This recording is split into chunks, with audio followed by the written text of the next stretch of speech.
Hello. Oh, more is a white box. I mean, oh, it's like it thinks that it's because of Firefox. I told you. Are we live? Yes, they can hear me complaining Hello. about Firefox Can you and hear me? you being a white box. Hello, I'm like I am way a up in the white box. top corner of my box, and you're like in the bottom right corner of yours. Isn't that funny? Just Do the way you you're need me to- sitting.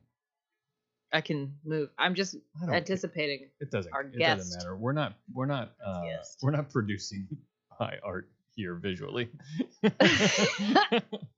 It's all right. I don't know what you're talking about. My makeup took an hour. That's because you Jokes. fell asleep in the middle, right? So I'm bad at makeup. I was asking you a question while we were getting set up, and then I said, no, stop. I want to hear about this. I think other people might want to hear it too. I was jokingly being really passive aggressive towards you, and then you said, yes. You said you're practicing your passive aggressiveness because you have a D&D character that's the character's whole thing. So tell me about this D&D character, this passive aggressive D&D character.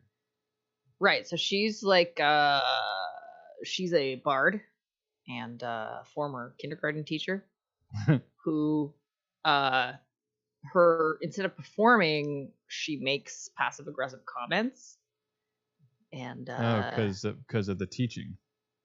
Because of the I don't know that that's necessarily related. But like that's like part of her whole thing. There's a whole other backstory that I won't get into, but the crux of it is why more? Everyone loves to hear character backstories. Yeah, when I do vicious mockery or dissonant whispers or whatever, I'm like, oh, that is a bold footwear choice for that for that sweater. Nice. Yeah. I guess somebody's gotta get the discount haircut. Yeah. I don't know. I see. I'm not good at it. So you gotta practice. So I have to think about it, and I like write them up. And there's been a couple times where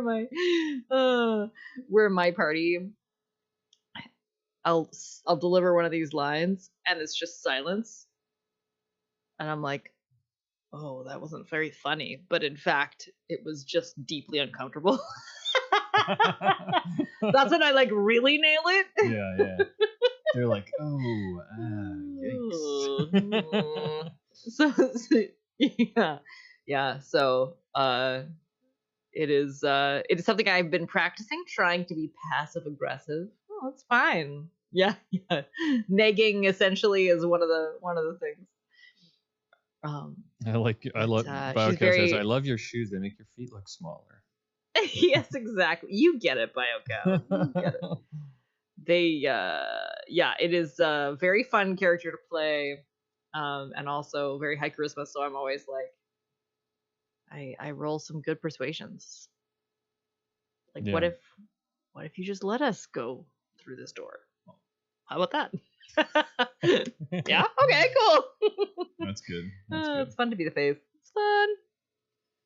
Yeah, I used to. Got any character concepts you're hanging on to, or that you wish you could play again?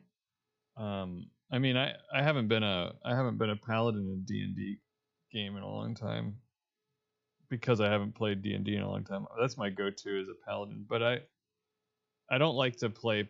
I like to play complicated paladins, not like, annoying paladins that make everybody always have to not do the things that they want. You know what I mean? Like, people find paladins annoying because of their oaths and how they won't let anybody. Okay. Go ahead. Thoughts on this? Yes, You're right. People do find paladins annoying. I'm listening. Those people need to chill for a second, because like, I get it.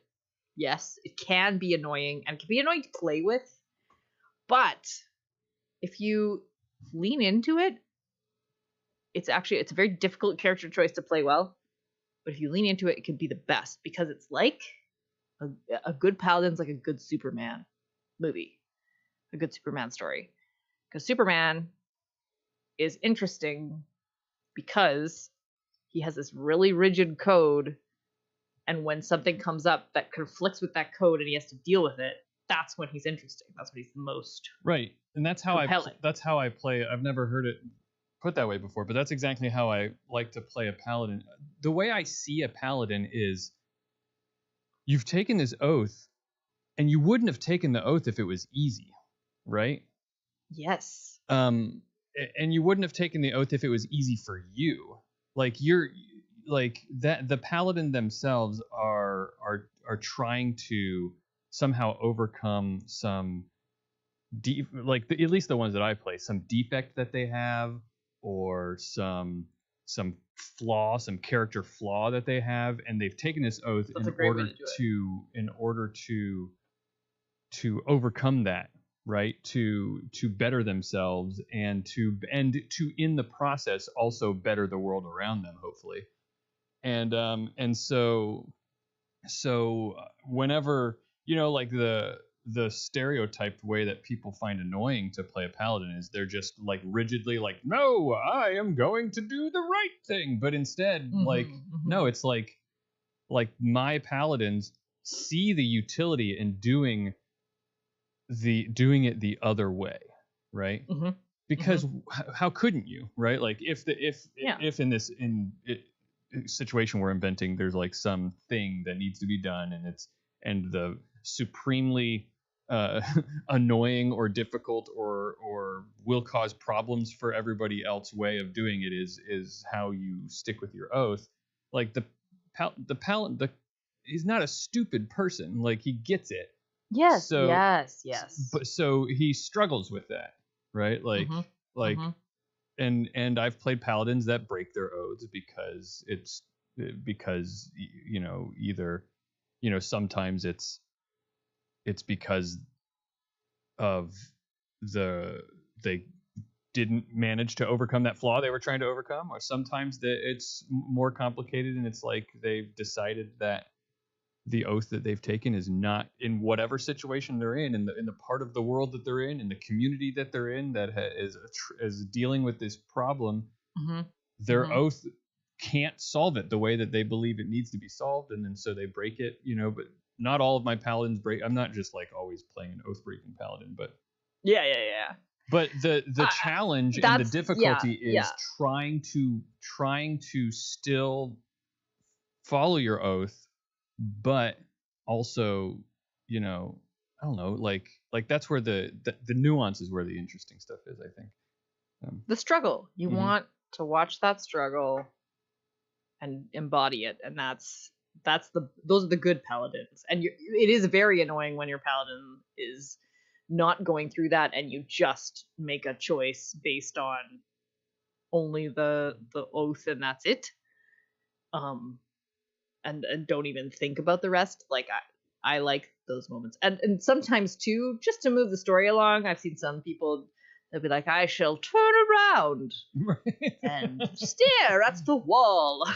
Right. La la la la. Like there's, so you can give some grace to the fact that you're playing a game. Right. But if there's space for it, you can also struggle, right? Like it's cool. It's very cool. One time I played a paladin that I don't remember the details, but because it was a long time ago, but I remember it was sort of like a really retribution focused paladin. Like that was like their motivation was to, like, they were very much, I am ridding the world. There was some evil that led them to this way of life, and they were there to rid the world of a blight, and they were going to do it by any violent means necessary. And love that. And it was that was very fun because it was like it actually didn't cause a lot of problems. It jived really well with whatever was going on in the story, because he was happy to smash some heads in, like all the time. Yeah, that's what I want to play next. A bruiser. All you had to do was be a big, convince him fat that bruiser. whoever the violence was being directed toward deserved it, and Amazing. And he was happy to do it. Amazing. Incredible. Do Anyway, you want to play D&D now? Yeah, you guys want to? You guys want to just skip the? Who needs science? Yeah. You just pretend. They pretend magic. Yeah, there was something else I was going to say, but I can't remember. Oh, I'm going to be. This is complete left turn. I'm tomorrow. We're finishing up talking about gravity at the school, and I'm going to attempt to do something that I've never done before. If we have time, I want to sort of, because I think the wrap up that we're going to be doing, we're sort of like, we've done all these demonstrations, and I'm just going in to sort of synthesize a lot of the activities and talking and experimenting that we've done, so like just pulling it all together. So I think there's going to be a lot of time at the end. So I thought about, I'm thinking about bringing a bed sheet and some heavy balls and showing them, trying to demonstrate how gravity, like according to Einstein, works. But I don't know if it's going to work with a bed sheet. You know what I mean? Using to show the relative to like movement.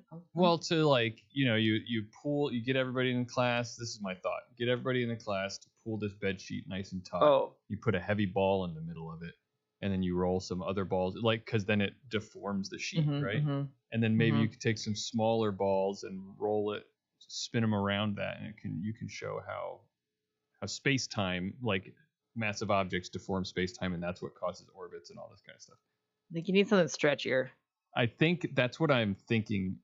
That's what I'm worried about, and I didn't give myself time to test this. So. Yeah, I don't think a bed sheet will work very well. I saw a video, and if I ever get a science lab class at a school, I'm going to spend the school's money on this.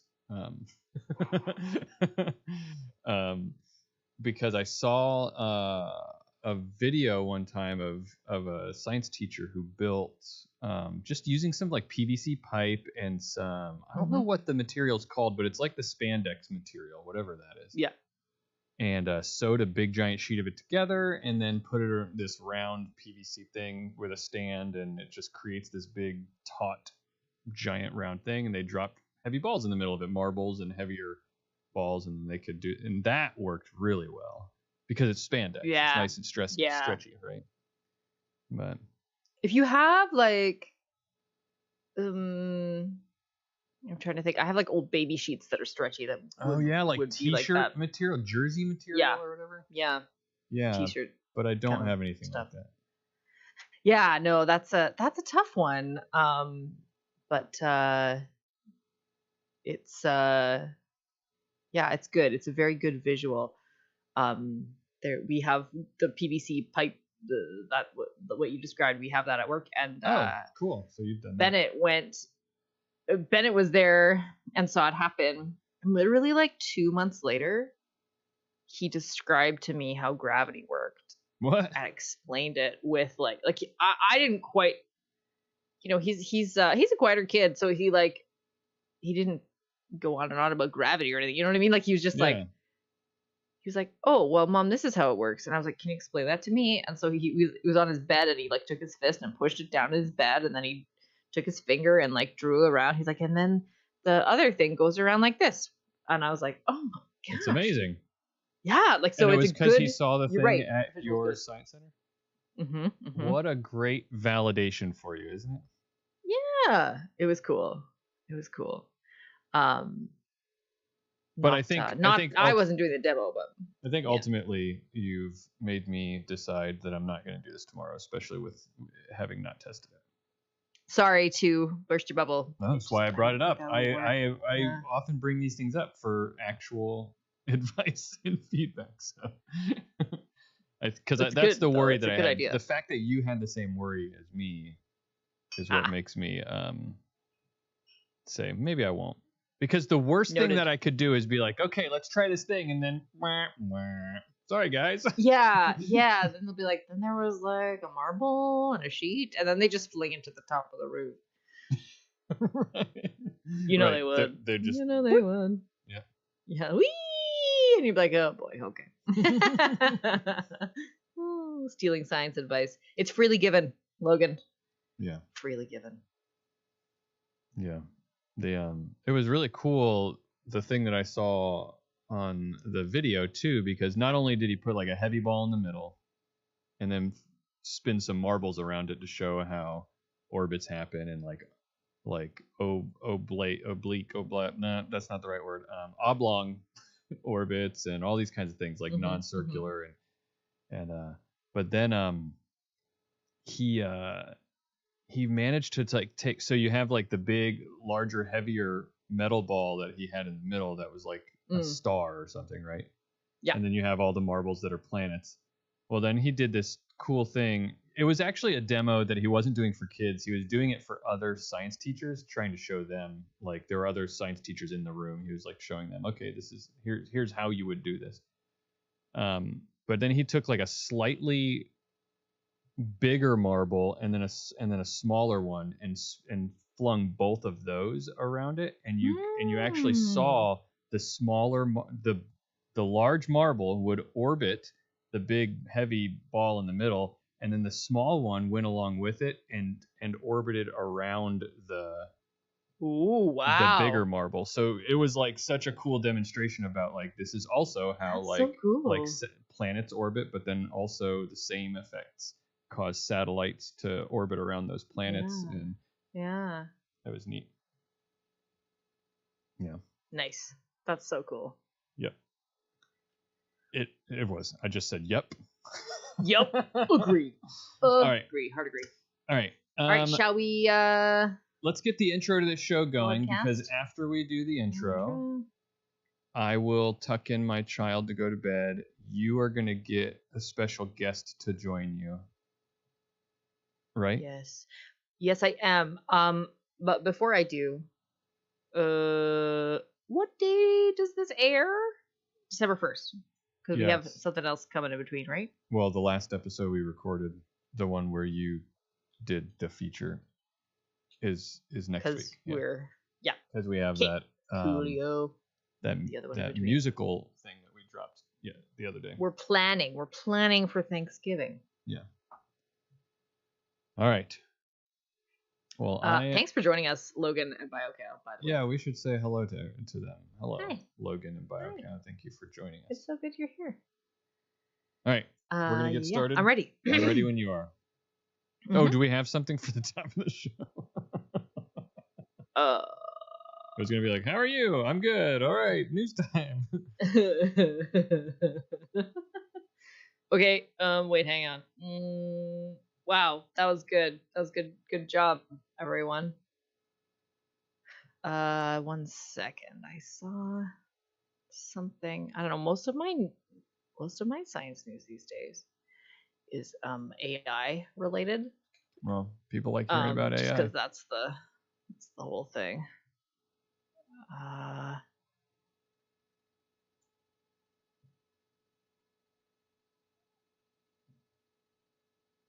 Trying to think of something that I've We'll learned. take suggestions too. Yeah. Anybody seen any good movies lately? I have one. You got it? Okay. Yeah, sure. Even if it's a little nugget, they always take us somewhere. So. For sure. Okay, ready? All right, ready. Hey everyone, it's December 1st, 2025, and you're listening to All Around Science. My name is Maura Armstrong. And I'm Bobby Frankenberger, and we are two huge fans of science here to get you caught up on what's going on in the world of science and just generally geek out about science stuff. How are you doing, Maura? I'm doing pretty good. I had an experience recently. Oh. That doesn't happen very often. You don't experience things normally. Well, this particular thing is rare in my life. Is what I meant, Bobby. I gotcha there. Okay, so I'm married to a paramedic. Yeah. When you watch a movie that has any minute medical moment in it, and you're with somebody who is in a medical profession, it is so difficult to stay focused on the movie because I just hear him scoffing and rolling his eyes and correcting, and he's Is like, it a lot "Oh, of- that's not how that works." Is it a lot of like, ugh. it's more like, and then, and then. Is he? That's not how it would go. It's actually would work like this. Is Like he he can't hold trying to? himself Is he back. trying to like resist? Is that the noises you're hearing? Maybe. Yeah. Okay. Because he knows that, like, but it doesn't matter now anymore. He doesn't hold back as much as he once did because it doesn't matter. Because I know as soon as there's a doctor on the screen, or God forbid, an ambulance, someone comes onto the seat in a white coat, and you're like, "Oh, here it comes." I'm like, oh well, that was a fun movie while it lasted. We actually watched the Michael Bay film Ambulance. I shouldn't say that. We watched 45 minutes of the Michael Bay film Ambulance. I didn't even know this was a movie. Oh, it was so funny. Oh my gosh. He was just like, that was the worst one because, like, I mean, it's Michael Bay, right? Like, we're not. Anyway, it was just. But a more recent film came out with the guy who played Dwight. I forget his name. Stars in it. Dwight from The Office, and he Rainn Wilson, and it's about a paramedic, and it's called Code 3. It is clearly made in consultation with paramedics. Yeah. Okay. Because he was like saying all this stuff that Scott always says, and I was like, turning and looking at him, I was like, was that right? He's like, yep. Oh. I was like, what? Oh my gosh. So I was able to watch a whole medical movie, and he said they got it about 90% right. Wow, high praise. Yeah. Yes. Yeah. It was also a little difficult to watch, honestly, because, some days I have a rough day at work, and I come home, and I tell my husband about it. Yeah. He's a good person. Yeah. He's caring. He's empathetic. He listens. And then I ask him, how was your day? And then he just tells me a thing that happened. And it doesn't matter what the thing is, because a single thing that happens to him is always way more dramatic than everything that happened to me all week. And I'm like, okay. Yeah, that. Oh yeah, that another day, pulled up to somebody's house, and their their arm was on the ground, not attached to their body, and yeah. Although on a day like that, he does open with those. Yeah. If there's like a limb separate from a person, he does that. That's usually the opener. Yeah. But yeah, even like the mundane, like, you find people who have died. You find really, really horrible accidents and really mundane, boring accidents. You know what I mean? Like it's a very hearing about that after, I'm like, and then the document was saved in the wrong place. It is a good way to build perspective. Although he's always like, no, it's fine. Your problems are real. It's not like you can't compare it to me. And I'm like, I can't. But also I can't not. But that's really nice that he has that perspective on other people's day to day as well. Like that's good. That's good. I don't have this problem with movies because my wife Stephanie is a pharmacist, and usually pharmacists are background characters in movies that honestly what you see them doing in a movie is what Stephanie does or what somebody's doing at the pharmacy, right? Here's your medicine, that'll be $10. Is it occasionally though, are they like, we have to give blah blah blah cc's of blah blah blah stat, and she's like, what? No, you don't. No, because because she doesn't work in a hospital setting, and sure. So if someone's giving a vaccine wrong, then maybe she she would say something about that, but Oh boy, people. Let me tell you, most movies get CPR very wrong. I now know.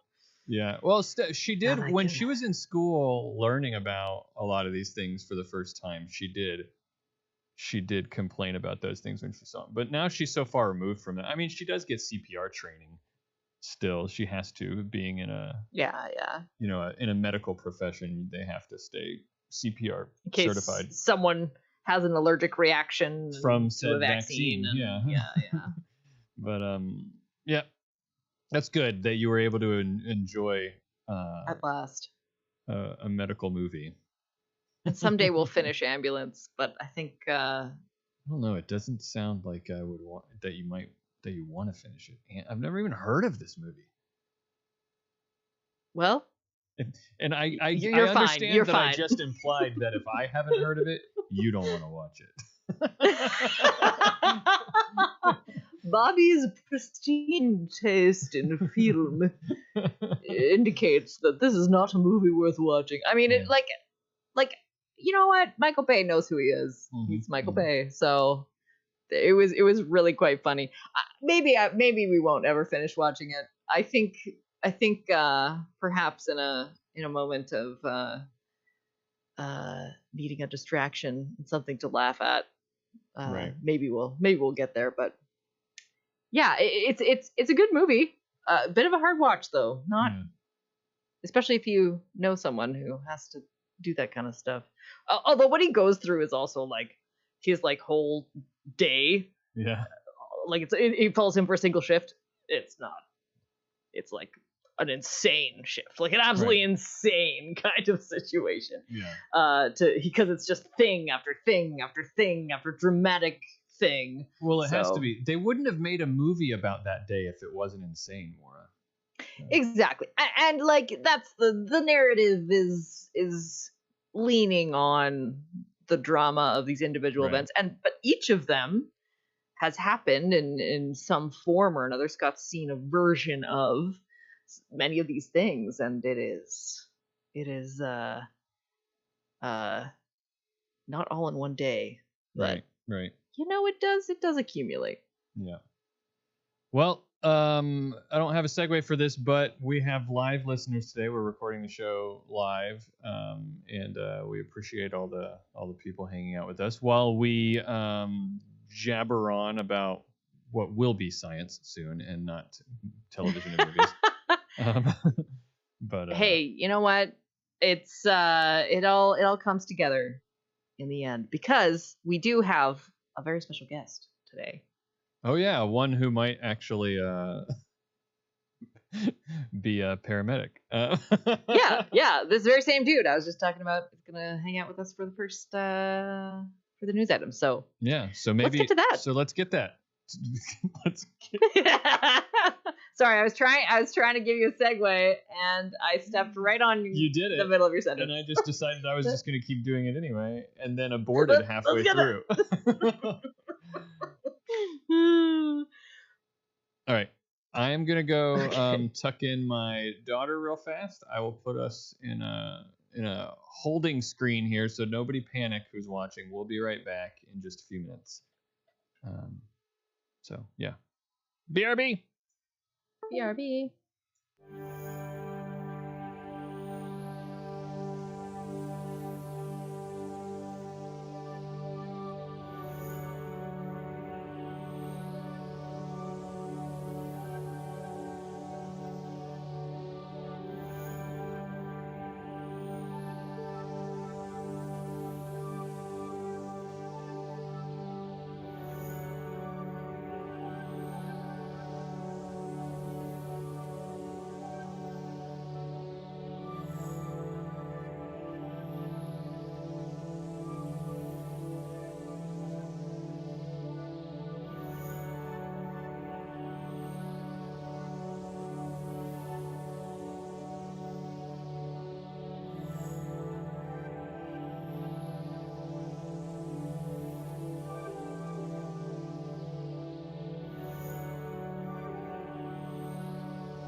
You have the microphone on the surround. Oh no. We're back. And oh look, I don't have to make any adjustments because you guys are good. Of course we are. We are professionals. That's one word for it. Yeah. But yeah, welcome. Welcome. We have two people in chat, BioCow and Logan. Hanging BioCow. out. BioCow, yeah. As opposed to synthetic cow. Yeah, you nailed it. That's right. Nice. Biological cow. Yeah, this is Scott. Hi. We'll do a more formal intro. Sure. Let me do the segment. You Yeah. may remember me from such episodes as The Heart? Broken Heart one? Broken Heart, Oh, yeah. that's awesome. Yeah, that was a long Okay. time ago. And the synesthesia one. Oh, that's right. Yeah. That was also a Yeah. long time ago. Don't call it a comeback. I was here the whole time. Watching the children. Oh, yeah. Oh, the children! Oh shit. All right, All right, we ready? you ready? Ready. We're ready. Here we go. When you're ready, we're ready because that's how this works. Let me mark. Okay. I am so excited for two reasons. The first one is very small. And the second one is much larger. The first reason is tiny robots. Oh yeah, Tiny tiny robot. robot Is that so? That's what we're talking about today. That's right. And the second is my husband, Scott. He's here. I am slightly bigger than a tiny robot. True. Where'd you come from? Surprise! Hey, this welcome, guy, Scott. you know what Thank you. we were just talking about watching Code 3 together and your experience generally watching medical movies. Oh yeah. It's pretty terrible. Yeah, he has a tough time. It hurts me on the inside. But we did okay on that one, and I was talking about how well it went. So it fits that you're coming to hang out with us. Mhm. And the reason that I wanted you to hang out with us is because as I was reading through this article, I was thinking, oh, these are things Scott has mentioned to me. Not about tiny robots, because you don't do anything with tiny robots No, I on do an not. ambulance, no. And these particular robots are extraordinarily tiny. Like you could fit like 50 of them on your finger. They're tiny. Maybe Oh, 50 wow. is a dramatic. But yeah, they're like little cupcake sprinkles. They're so small. Hmm. It's like Jimmy's, like the long sprinkles, or no, it's like the round ones. the round, like the hard round ones that you get really mad when people put on their cupcakes because they break your teeth. Yes, they're so annoying. They're Yeah. super annoying. The annoying round cupcake sprinkles, like a little bigger than one of those. That's what Okay. they look like. Okay. So the function of this tiny robot is to travel to specific parts of the body to deliver concentrated doses of drugs. Okay. Because what we want, what the goal is here, is to get the drug where you want it without flooding your body with side effects. Right. So Because when you deliver drugs, typically like take a pill or through an infusion or injection or something like that, the idea is you're just putting it everywhere in your body and then mhm, hoping it makes it to the place where you need it also. exactly. Right. Exactly. Because think of it this way. How hard is it to kill a tumor? Very hard, I'm guessing, is the answer you're looking for. Oh. Bobby, did you know it's actually very easy to kill a tumor? Apparently I did not know that. Yeah.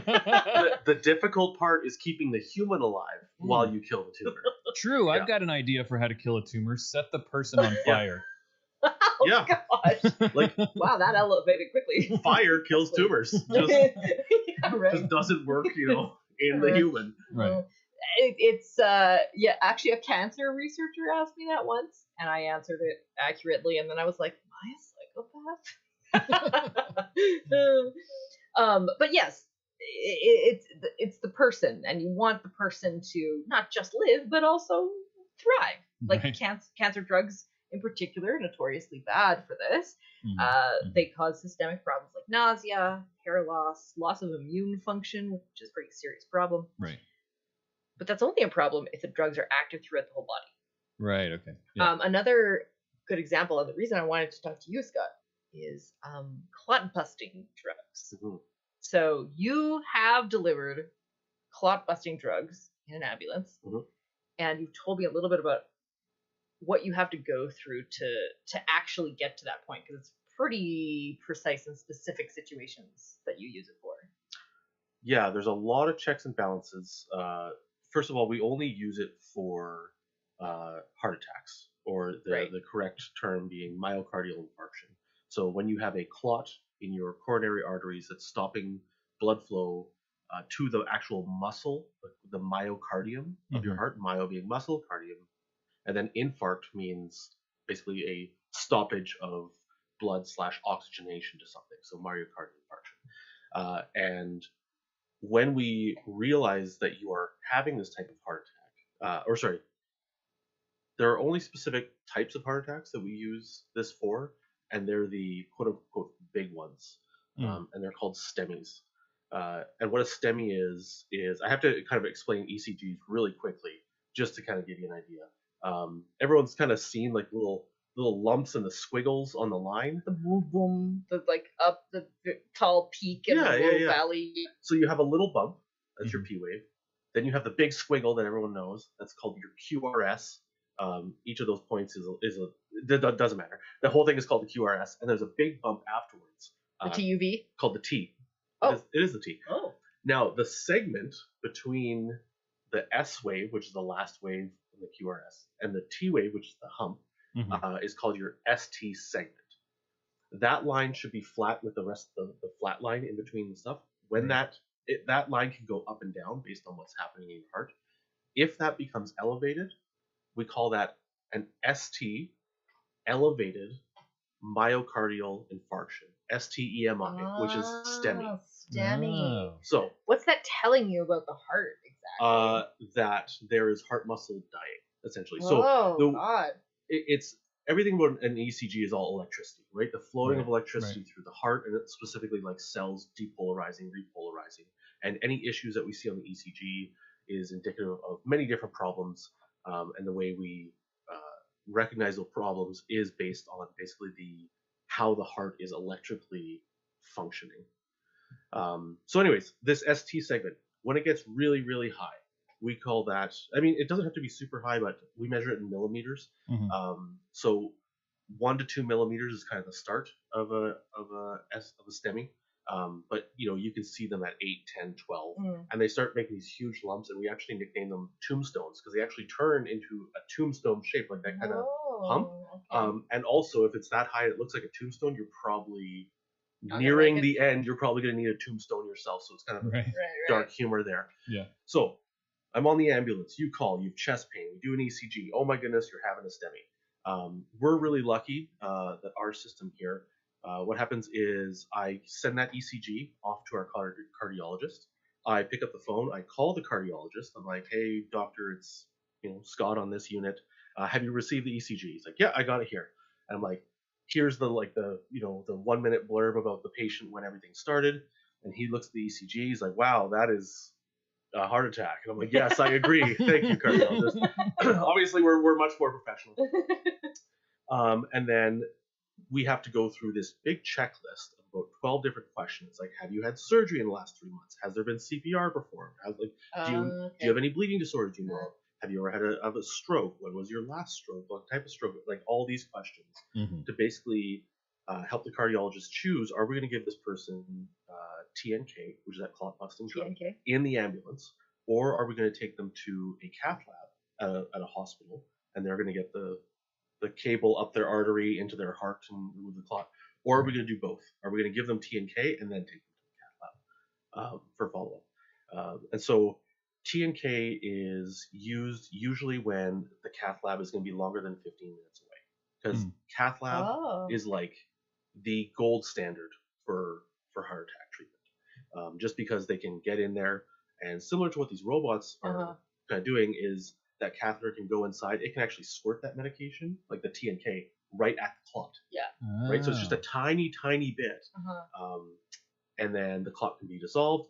They have a little machine that can actually grab hold of the clot and like pull it out, and they can hand you the clot that was killing you. And they also have Stents, I'm sure you've heard of them. It's basically Yeah. like scaffolding. So it's like a balloon with little wires around it, and they stick it in there, they blow it up, and it supports your artery there. To let blood go through. Yeah. Yeah. So the reason we use TNK, though, to round all this back, is that when you're dealing with someone who's relatively healthy otherwise, doesn't have a lot of those comorbidities, we call it, so like not a lot of issues in their life, like this is their first major blood. No strokes, no surgeries. nothing Yeah, right. Like, crazy. and it's usually younger people, just because as we age, we get structural issues within our arteries and veins and stuff, so we're more likely to bleed And our spontaneously. knees. Yeah, and our knees, yeah, back, all that stuff. But we're not too concerned about that. This can be a life-saving medication because we have this moniker in healthcare in general: time is tissue. So the longer that clot is sitting there and stopping that blood flow to your heart, like you are losing muscle fibers that don't grow back Right. second, like every single second. Mhm. So when the cardiologist is like, "Yep, we're going to go the TNK route," I'm like, "Okay, thank you very much. I'll see you at the hospital." Hang up, and then we have a whole flow chart of how much to give and stuff like that. Right. And then we slam them with TNK and go to the hospital. So what's the risk? What are we worried about happening? Sure. The biggest risk is bleeding. Yeah. Also a multitude of different bleeding issues. One is you could develop a hemorrhagic stroke, right? So there's a tiny little vessel in your brain that maybe bled a tiny little bit, and your body clotted it off. It was all good. You didn't notice it because it was nothing, right? Like we have that happen Right. Yeah. actually somewhat often. Like our brains, like we spring little itty bitty tiny leaks, but our body takes care of it. And then all of a sudden we slam this clot busting drug, and any clots that have been formed the last couple hours just dissolve or start falling apart. Like it's not like don't think of it as like a Roto-Rooter in chemical form. Right. Like it just basically softens them up, and like some of them will break apart and whatnot. Yeah. But I have had patients who shaved that morning. He cut himself, and then an hour later had his heart attack. I gave him the TNK, and then like 5 minutes after I gave him the TNK, like there's started bleeding where he had Whoa. cut himself. Like just that razor that's burn. what I mean, the common advice: don't shave the morning of your heart attack. That's a tale as old as time, right? Use your error. Use your error. Yeah. The old husband tales. That's what we call them. Oh my gosh. Bleeding is the biggest one. Yeah. And it's not just CVAs or hemorrhagic strokes. It's bleeding anywhere. A lot of internal bleeding. And that's why someone who's had CPR or recent surgeries, we don't want to risk that. There are some risks. This comes with cath labs a bit too, but we have called reperfusion arrhythmias. So that irritated heart muscle that was starving for oxygen, finally that clot gives way and it starts getting oxygen again. The muscle can sometimes be a bit irritated, and that can cause arrhythmias. So irregular heart pattern. Like it's kind of like how if you were drowning for 3 minutes and someone pulled you out of the water, how well do you think you could do math at that second? Right? Like that's what that muscle's going through is. I was thinking more like if my hand fell asleep and I tried to like type. Sure. Yeah. Like it's not quite working right. Yeah. So. Okay, cool. So the goal behind these micro robots is to get the drug at the exact place that you need it at that exact right time. Now, to do that, there's a couple things that we have to do to prevent us from, opening our razor cuts. We need to be able to, number one, guide it through the body. Right. And number two, we need to see if we got it there. And so, have you ever played with those, Melissa and Doug toys, the little like magnetic balls? Yeah. You get a little wand and you like move the colored balls around inside the Yeah. maze. Yeah. I know what you're talking about. Like a maze or something like that. Yeah. So basically that's what they're doing. Like not the same, but like the same. So same they're idea. directing it with a magnet though.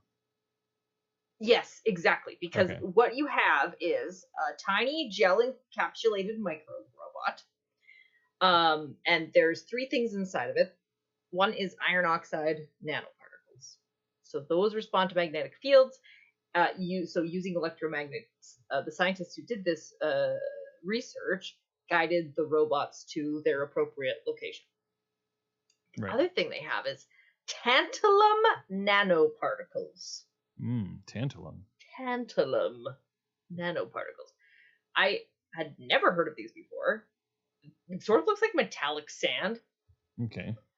And the reason they have them in there is they show up well on scans. Plus, they're also low toxicity, so bonus. Don't interact very well. Don't interact. Yeah.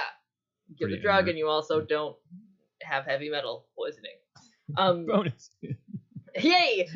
So they can see this tantalum using X-rays is how they watch. Makes sense. What's going on. And then of course the active payload, the drug that they're sending. Mm-hmm. Now what they wanted to do, one of the main goals was to be able to do this for strokes, because you don't give that clot busting drug for strokes at all. Not in the ambulance, because there's 2 types of strokes. There's a blocking stroke, which is an ischemic stroke, where the clot is blocking.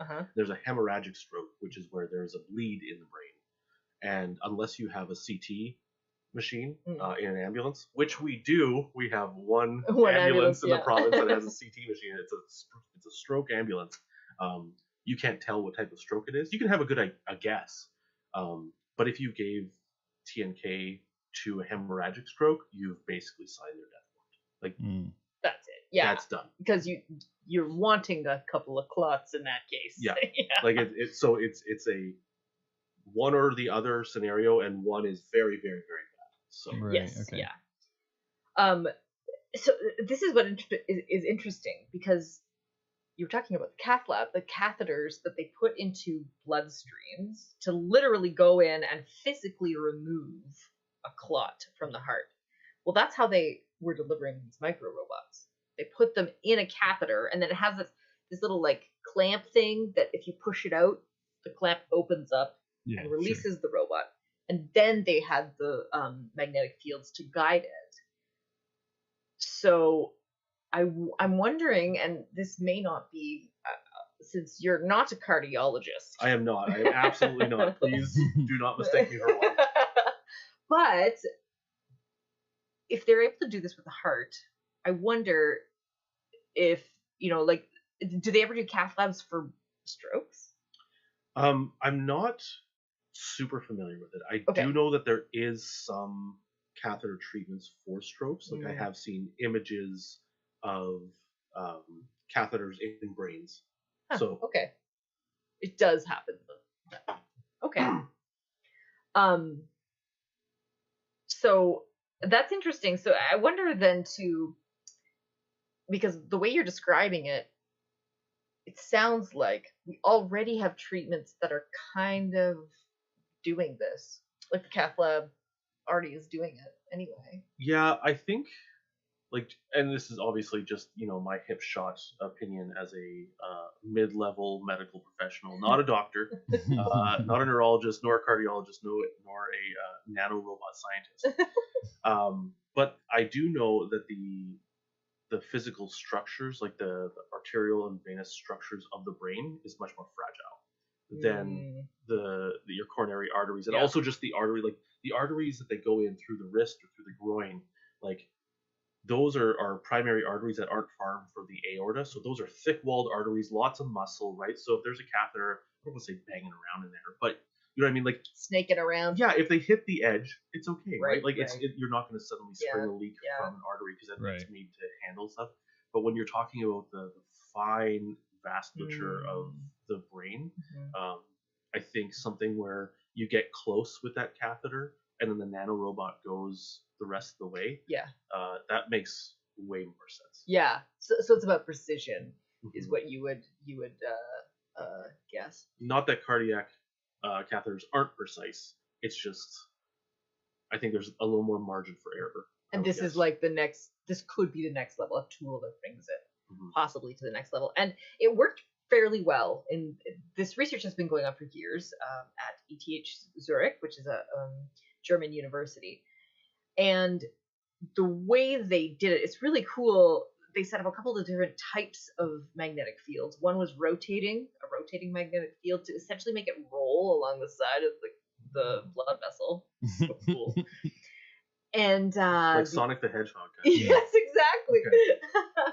And the other, they used electromagnetic gradients. So if you wanted this to go up towards someone's head, you would create a stronger magnetic pull near the head and a weaker one down near the chest or neck. Okay. And so then they can adjust to control speed because they're watching this the whole time as they do X-rays. Because one of the main things that is an issue when you have this little cupcake sprinkle going through your bloodstream is the sheer velocity of blood. Like it is very high pressure, moving very fast, and sometimes you have to go against the current to get to where you want to be. But they managed to successfully deliver their payload 95% of the time once they worked out the kinks in their system, which is pretty solid. Now you may be wondering when I say that they were working against the blood and they managed to do this, in which blood vessel were they doing this? That's a great question, both of you. Thank you for asking. You're welcome. They created silicone models to test these, which sounds kind of neat, but what's really cool is they were so anatomically accurate that they now serve as training models for other cardiovascular things. They were able to spin this off into a business where they sell these to medical schools and stuff. Oh, neat. And they also tried out of pigs. So they demonstrated success in pigs as well. So these tiny robots, and I feel like this is one of the things that we have talked about a lot, is taking small robotic devices and putting them inside of our bodies, specifically to deliver drugs.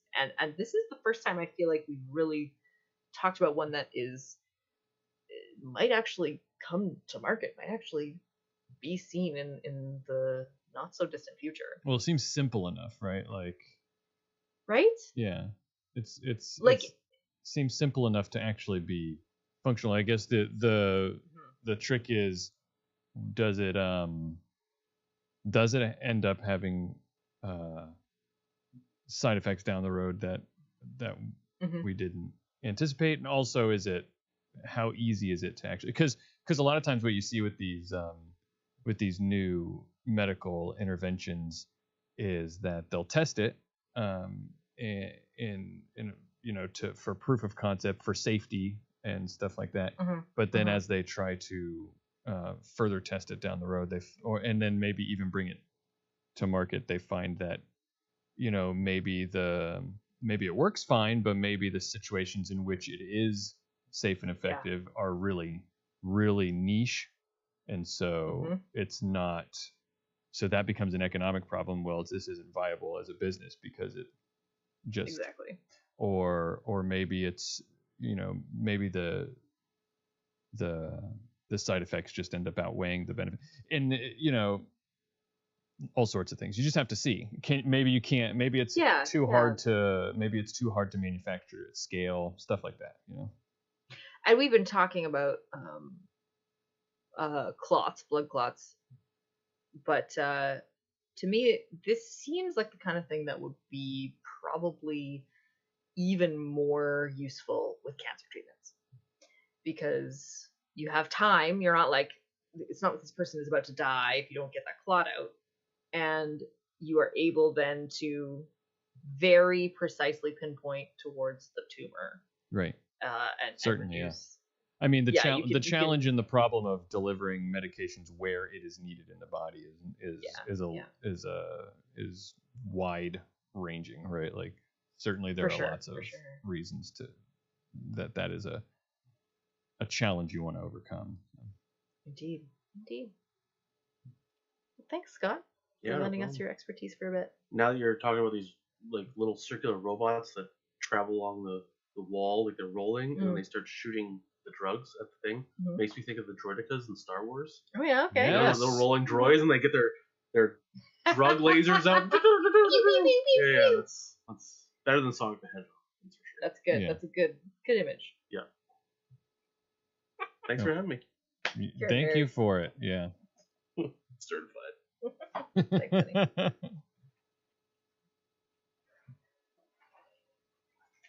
Bye. See ya. What a guy. Right. Top notch. Those aren't the droids you're looking for. That was great. You got yourself a keeper there. You know, I think Keep him we'll, around for a little longer. 17 short, blissful years. We've 17 been together. years. How long have me I and know, Stephanie right? been together? Not married all that time, right? 17 years of marriage, yes. What? Wow. When What year did you get married? Was it 2009, I think? So you're Oh up my on God, 17 that's 16 next year. years. Yeah. Yeah. Oh, wow. Okay. Yeah. That is. Yeah.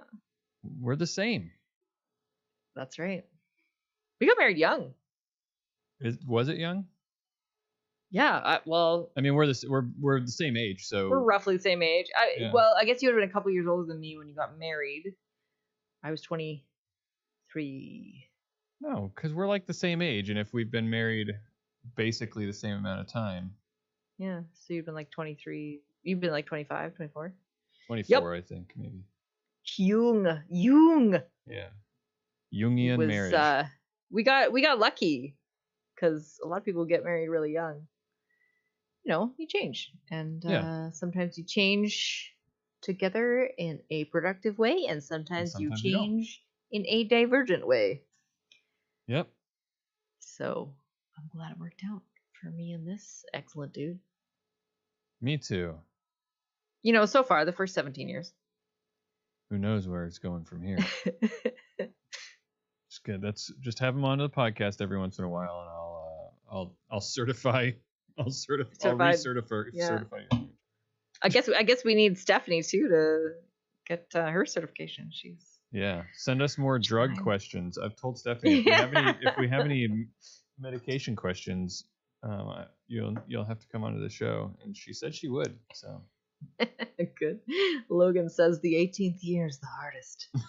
The infamous 18th year of marriage. It's true. Yeah. Yeah. It's the once you get past that, your marriage can vote, so you're good.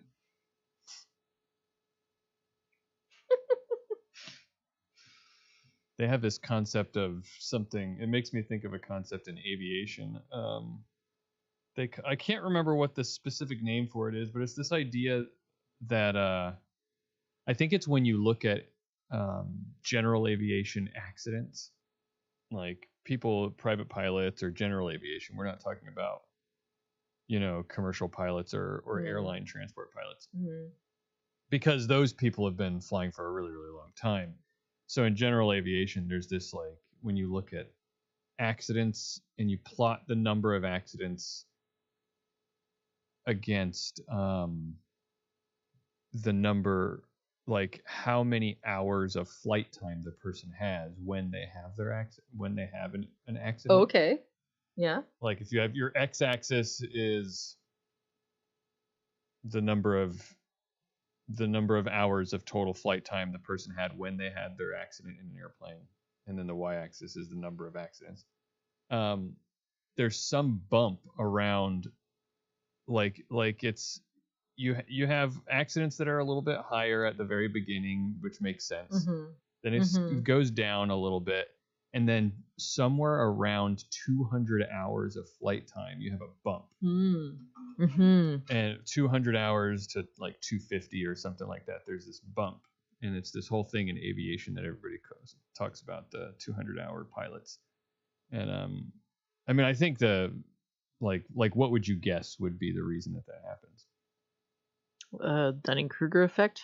Probably something similar. I guess. mean, Dunning-Kruger is Yeah. probably not quite Not quite. what Yeah, what it would be, I but feel it's a sort of like I don't want to say laziness, because I don't want to call these people who get into accidents lazy, but like there's an overconfidence in your like you sort of like relax a little bit, and you're like, I've Exactly. been flying for a while.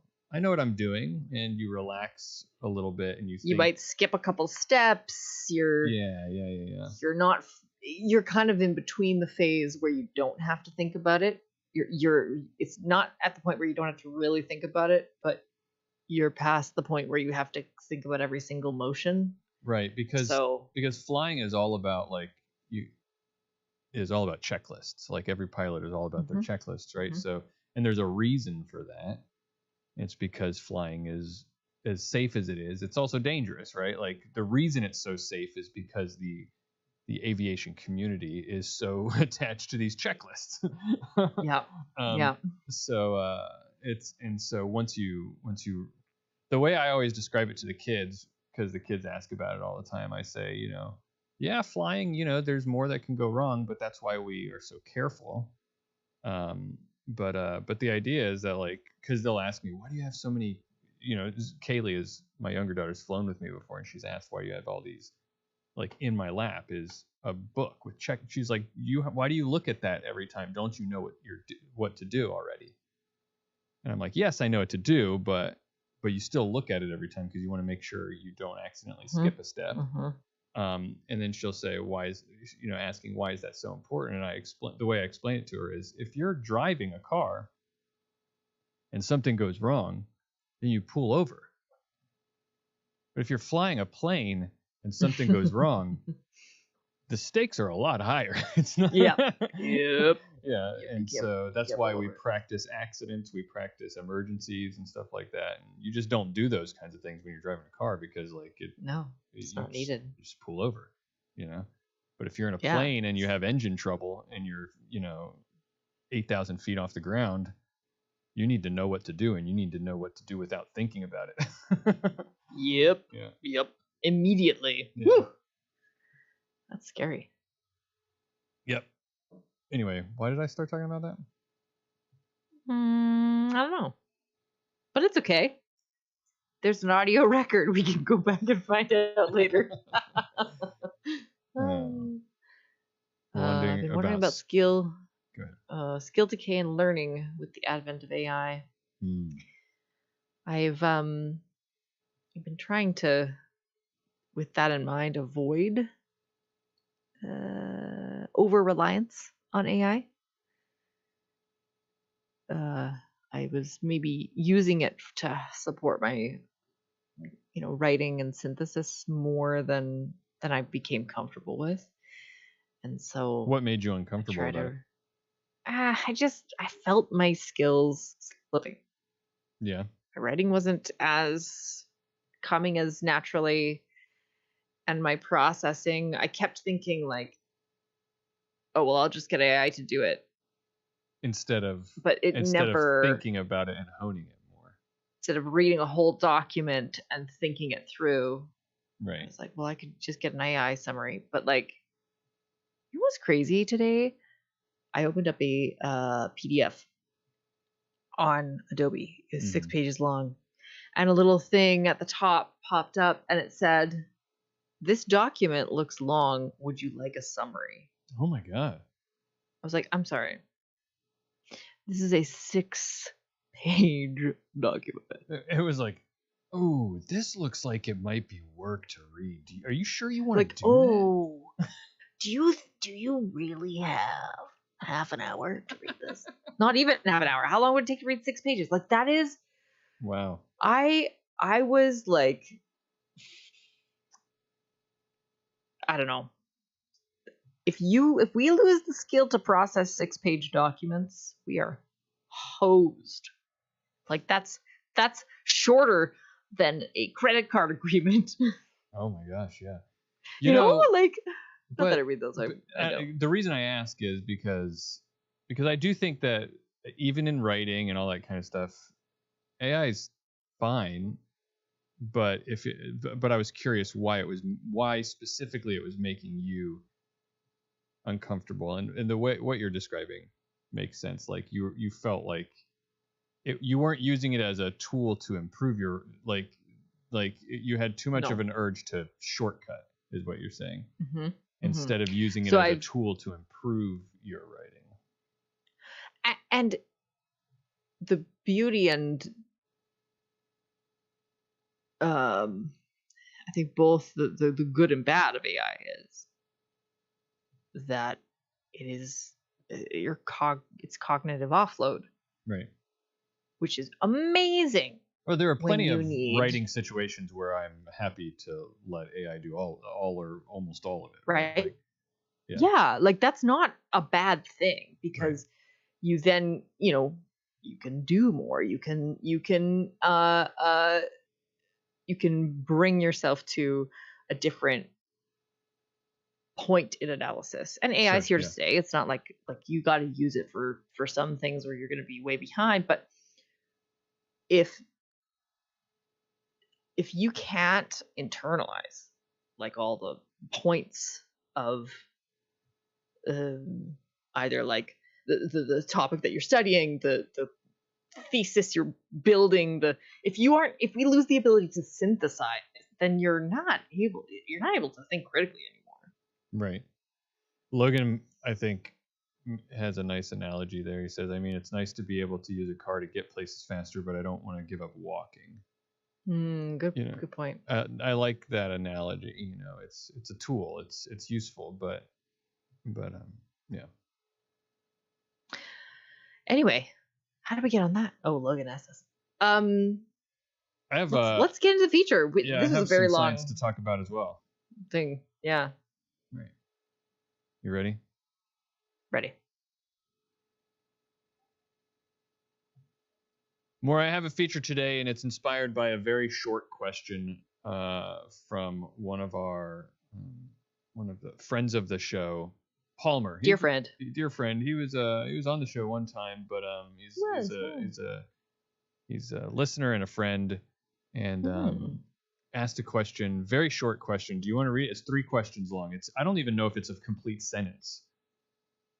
This is all he posted on Discord. Universal artificial blood? Question mark?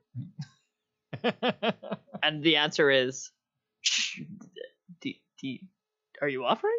That's my question. I didn't even consider it that way. I guess. It was, maybe he's just so. Maybe he was just offering to sell us some universal artificial blood. I guess that's possible. But you know what? My response to both this as a question for us and a solicitation would be the same, which is I needed to research universal artificial blood because if I'm gonna tell you about it, I need to research it. But also, I'm not gonna buy universal artificial blood if I don't know what it is. So either way, I thought I would share with people what I learned about universal artificial blood. I think this was inspired. This question that he had was inspired by recent news out of a university in Japan where they've developed. They're working on that. They're working on. They've come the closest to what people are calling a universal artificial blood, and that they're testing, and there've been promising tests in actual people, and they're trying to hopefully bring it to clinical use nice relatively soon. But day. But I think to talk about this, we have to talk about a lot, right? Like it sounds like sci-fi, right? Like artificial blood, science fiction, but it's actually a very robust research field. It's the idea of universal artificial blood has been around for at least a decade. Not a decade. Mm-hmm. Well, yeah, definitely a decade. At least 100 years is what I'm saying more. Oh, 100 years. Oh my god. Yeah. And it's a crazy history. So I wanted to go through the history of artificial blood, not just blood transfusions, because that's a different thing. Like using blood to replace people's blood, that's a different thing. I'm talking about actual artificial blood. Fake blood. So maybe the best place to start is a definition. So universal artificial blood refers to any lab-made or modified blood-like product that can be transfused into any person, regardless of blood type, to deliver oxygen in emergency situations. That's a current modern definition of universal artificial blood. All right. But it does not replace everything that blood does. That's important to note.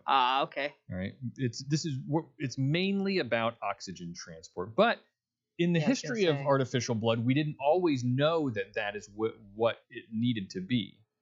That's sort of like something we learned along the way. Okay. It's artificial blood would solve a logistical problem as much as a medical one, like the replacement. It's less like a replacement for blood and more like just an oxygen delivery fluid in emergencies. Okay. Is what you can think Okay. about it as. So why would we need universal artificial blood? Can you think of some situations why you would need artificial blood, and in particular universal artificial blood?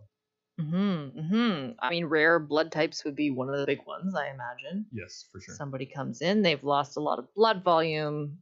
I imagine too, artificial blood could increase volume, which is important Yeah. in maintaining oxygenated tissues. Mhm. So you need oxygen everywhere. You get a little volume, you get a little oxygen delivery, Right. and that'll keep you alive long enough to make the blood you need or get the rarer blood that you Right. require. So you're talking around one of the key uses of it, which is trauma or emergency medicine. Right. Because in those situations, time is very critical, and that's what you're talking about is time. Yeah. And even just the Time is process of tissue. cross-matching blood takes time, That's right. Yeah, So of course. in some situations, the time is very short that you need it. Yeah. Yeah. Also, some other things that I hadn't really considered were remote or rural medical care where blood transfusions are needed. Blood storage itself is a challenge in remote hospitals. Mm-hmm. And because blood doesn't last long, it lasts about 42 days. Okay, that at isn't least very long. red blood cell blood, like that Yeah, part yeah. of the blood. And it needs special refrigerators. And in some rural locations, like remote hospitals, they just don't have enough to store enough for long, Yeah. like enough space. Mhm. And so you mentioned rare blood types, and then there's like disaster medicine or battlefield medicine, like related to trauma and emergency medicine. Mm-hmm. All these situations where having blood on demand would be useful, and our solution to that right now is just to have a stockpile of donated blood. Yes. But as I said, it doesn't last very long, so you constantly have to be getting people donating blood to refresh the supply, right? So I might have given it away a little bit, but Maura, when do you think the first time people tried to come up with an artificial blood was? Well, you said 100 years, so I'm guessing the 1920s. It was actually a lot earlier. Based on than math. that. It was actually even a lot earlier than that. It was the 1850s. Oh, that is earlier. Yeah, the 1850s. Wow, really? Geez, that seems before. ambitious. Yeah, well, one thing I don't know if this might not have clicked yet, but that's before kind of modern science. I mean, it was just like getting It was, going. like- Like pasteurization wasn't a thing yet. Yeah. You know? But people tried some really weird things to replace blood back then. I'll start Okay. with the weirdest one, and it actually originated in Canada, so this was your guys' idea. And You're that welcome. is to replace blood or transfuse milk into the bloodstream. Speaking of pasteurization.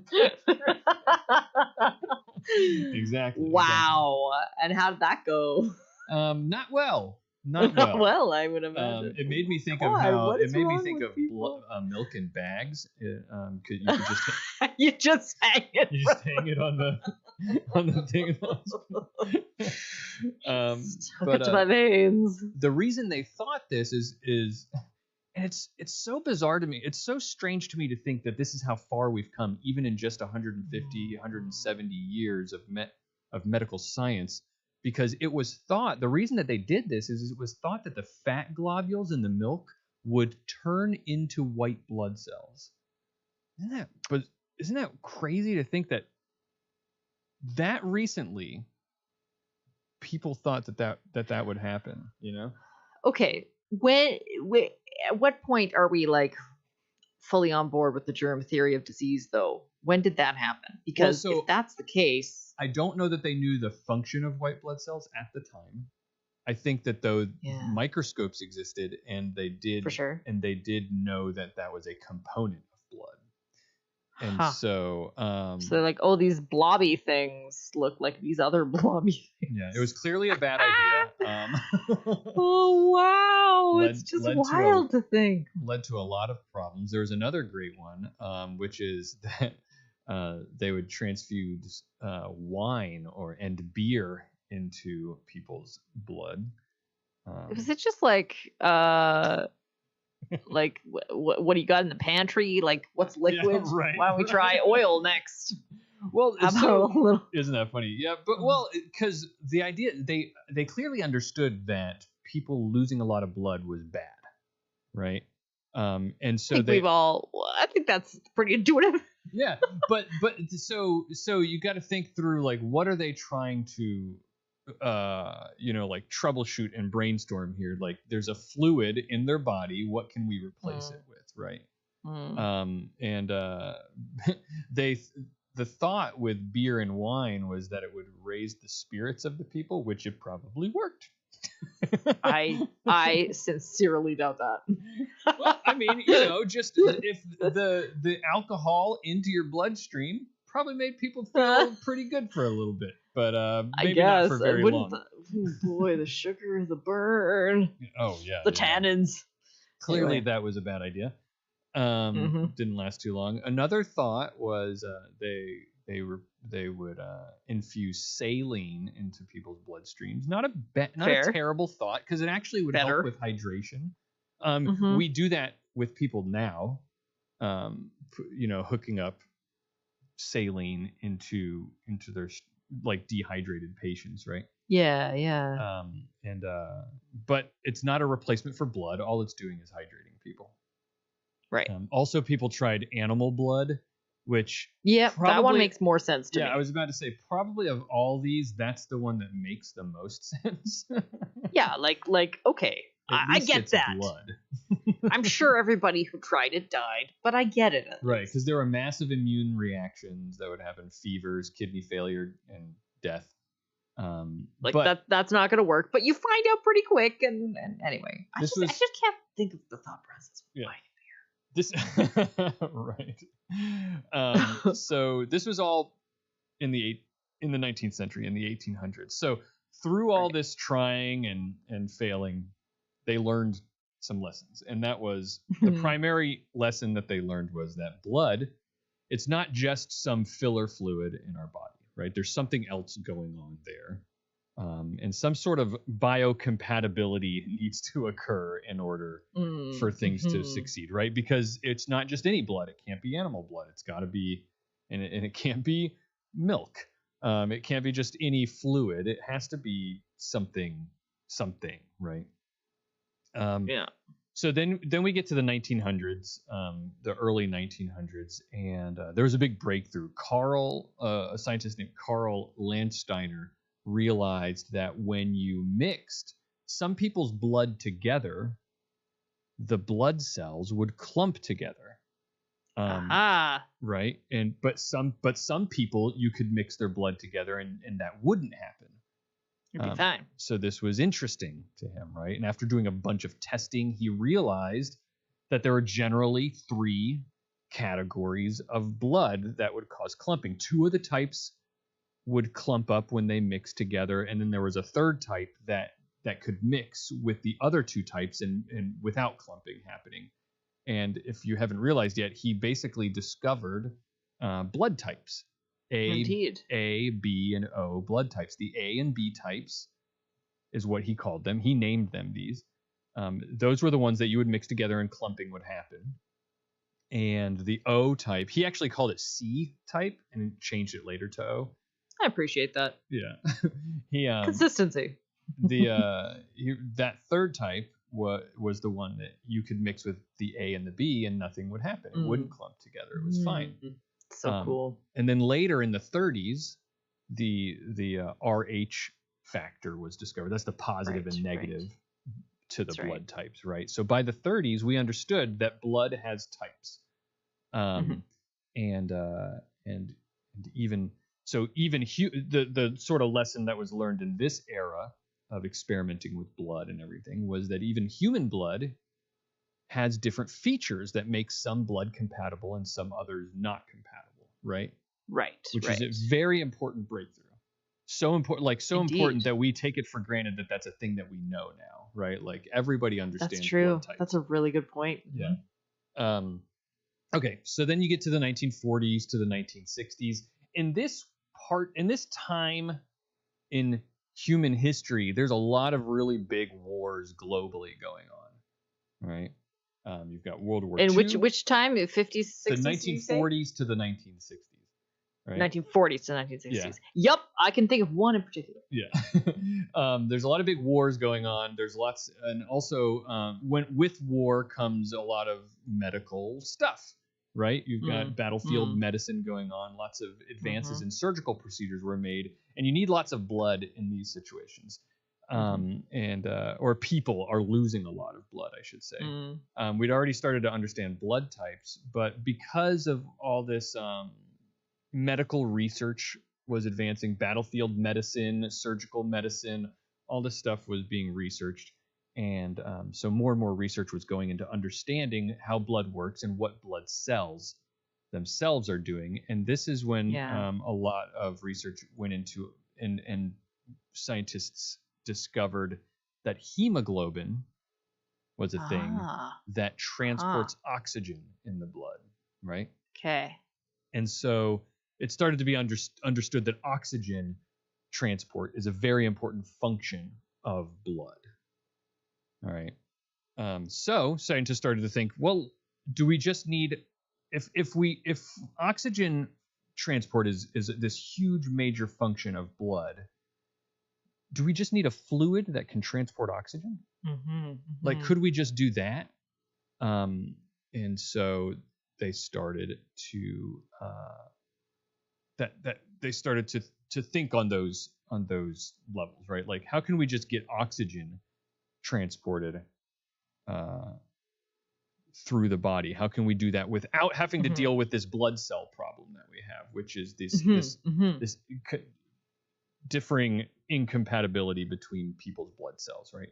Maybe we just do the oxygen thing. So then you get to the 1970s, and this is when the question is being asked, how do we make this blood universal if all the blood cells that we're dealing with have all these things that are attached to them? Antigens is what they refer to the things that are making blood types A and B are these and the Rh factors. They're these things that are on the outside of the blood cells that are antigens. They're these proteins and sugars that are on the outside of the blood cells that your body recognizes, and if it's not the right kind, then it attacks it, right? So they thought, how can we make a fluid that is universally able to be given to people in situations where they need blood, which we know oxygen is an important part of that. How do we do that without even dealing with the blood cell compatibility problem? Maybe we just take the blood cells out altogether. Like, let's just not worry about the blood cells. And so scientists came up with a type of fluid that were called perfluorocarbons, or PFCs. PFCs are not biological chemicals. No, they don't. Well, they certainly don't sound biological. Right.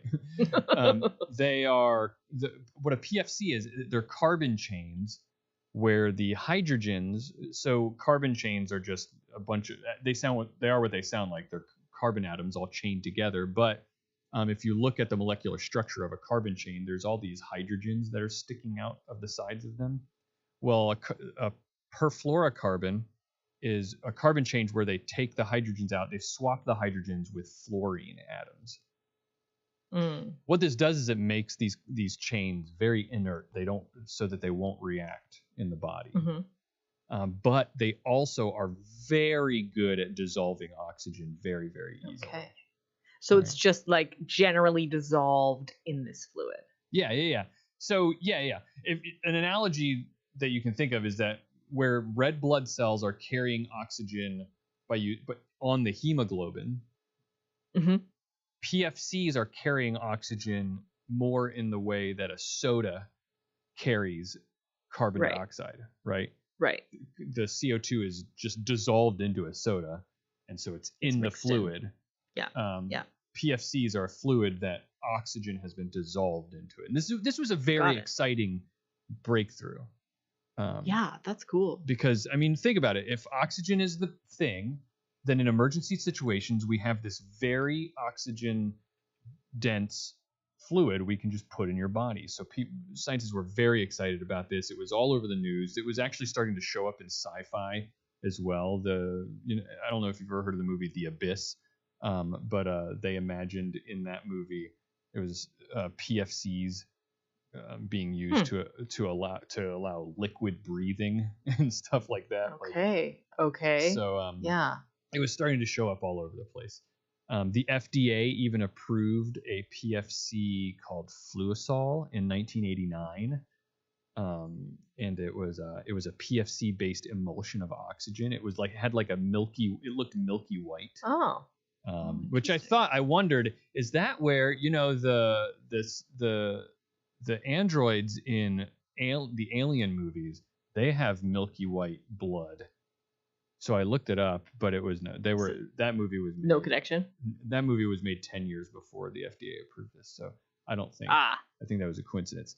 But well, I don't know. Research takes a long time, so it could have been in the mix 10 years before. That's true. And when you're writing these kinds of movies, you might consult experts. So maybe might have a scientist friend. Maybe they found out. Yeah, exactly. It got approved the FDA approved it for a very narrow use, specific heart surgeries where blood conservation was a concern. But it was great. It was very exciting because there was no blood typing that had to happen.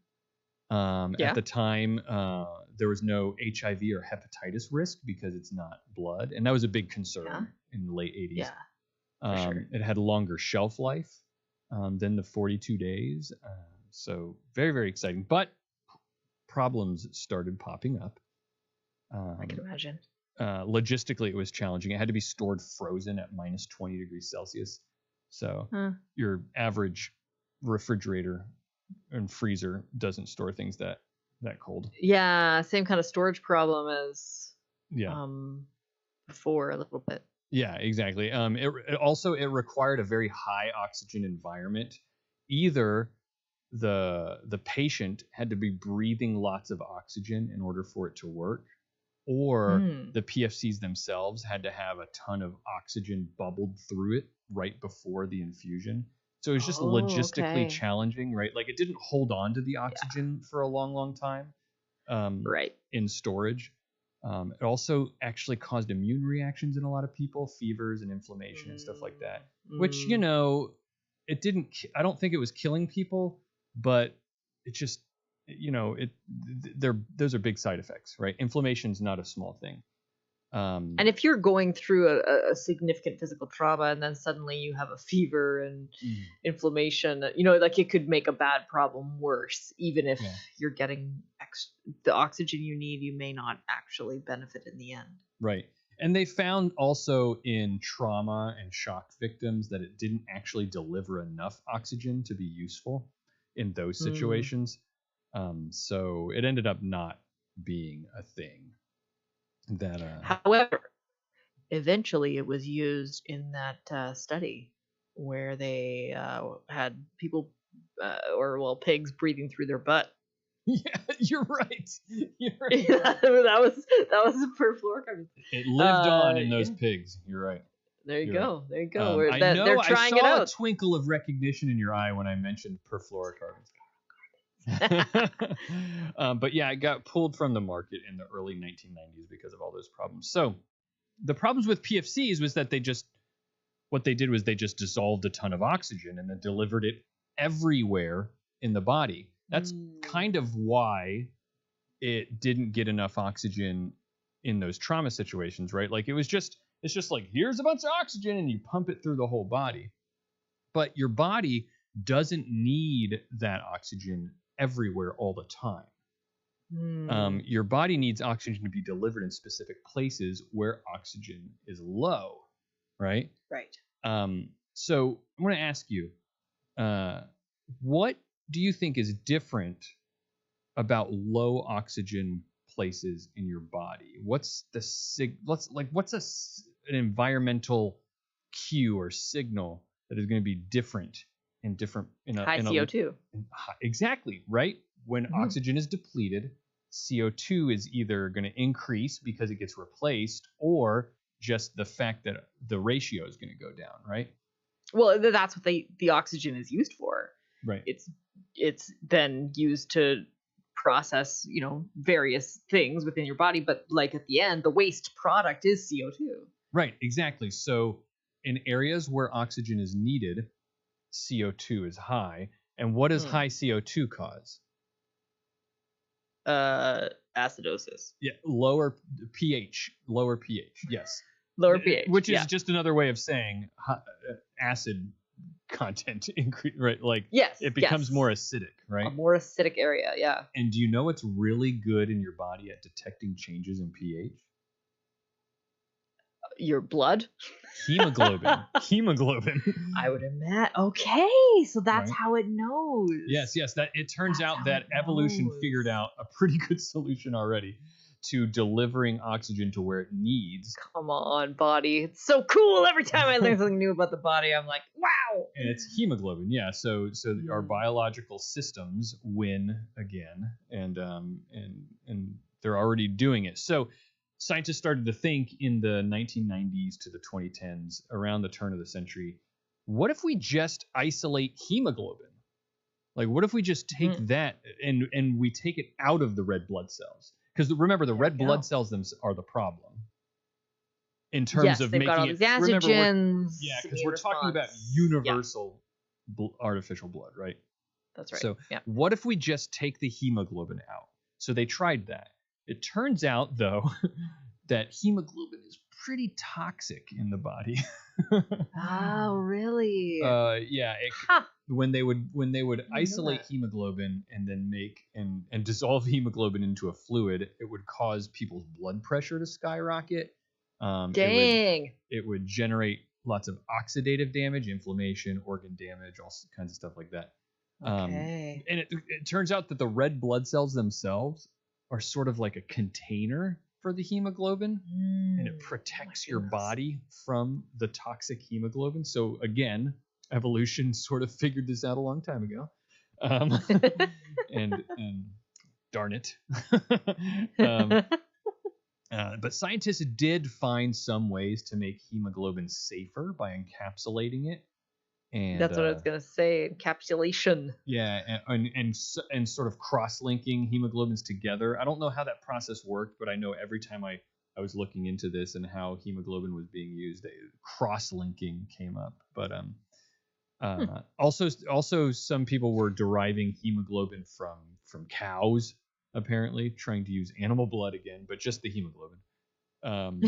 And they did get this type of hemoglobin treatment approved for use in treating anemia in other countries like Russia and South Africa, but it was never widely approved.